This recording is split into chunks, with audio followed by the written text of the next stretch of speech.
Kamakailan ay iniulat ng Center for Disease Control ang unang kaso ng Middle East Respiratory Syndrome Coronavirus o MERS-CoV sa Amerika.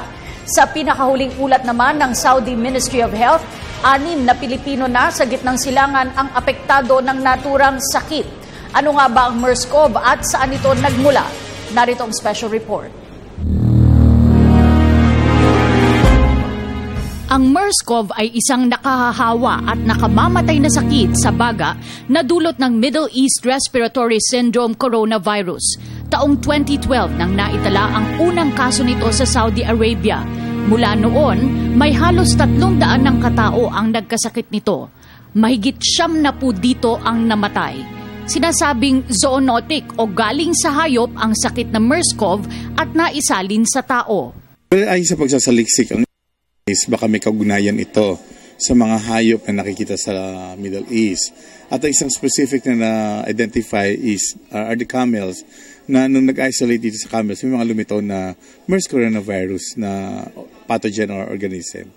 Matatanda ang taong 2003 nang naalarma ang buong mundo dahil sa pagkakadiskubre ng bagong sakit na SARS o Severe Acute Respiratory Syndrome. Ang SARS ay itinuturing na kapamilya ng MERS-CoV dahil sa uri ng virus at sintomas nito. Ang MERS coronavirus ay virus nga siya na similar to SARS but not exactly the same as SARS. They belong to the same family.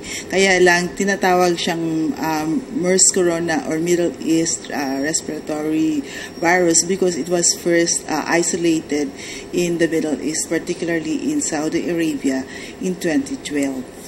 Abril 15 nang may isang OFW nurse na positibo sa MERS-CoV ang umuwi ng bansa sakay ng Etihad Flight 424. Nang makarating ng bansa, siya ay sinuri at 2 beses nagnegatibo sa nasabing virus. Maaari naman po talagang mangyari yun throughout the course of the illness, no, na itong particular person na sumakay sa flight na yon ay positibo nung tinest sa UAE. Maaring at that time, kahit hindi siya symptomatic o walang sakit, nagsished pa din siya ng virus o may virus siyang nilalabas.